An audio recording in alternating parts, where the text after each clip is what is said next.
not even American. Fuck that guy. You know, I know we're supposed to take the high road here, Drew. I know we're supposed to be like, yep, we got to keep the dialogue going.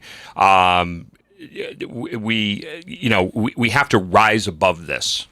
We can't sink to their level. Fuck that. We are above them. No. We are above them. You know what? No, I'm tired because here's the thing. No. That's not what I mean. I'm not saying that we need to. I'm saying that we are above them. Even if you say fuck that, fuck you, we're still above them because we're not out there assassinating people and committing acts of violence, domestic terrorism. I mean, look, listen to me. They are Al Qaeda. Okay, let me be very clear.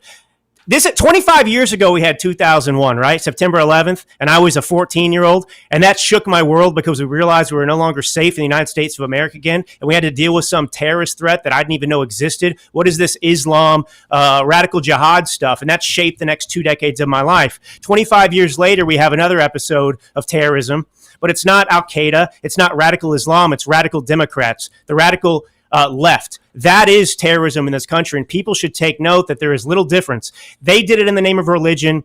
Democrats and the left are doing it in the name of progressivism, but people should take note of that because a lot of these people, like Charlie Kirk's audiences and these young kids, they weren't even alive for 9/11. So 9/10 was their 9/11 in many ways.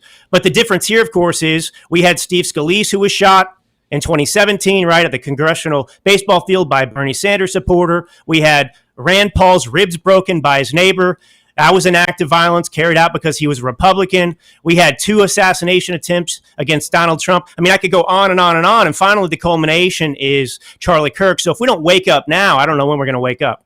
But here's the problem, okay?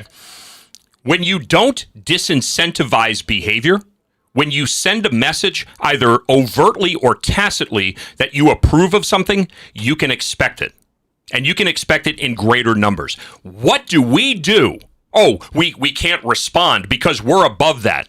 I had a bully for 2 years in elementary school until I knocked him the fuck out.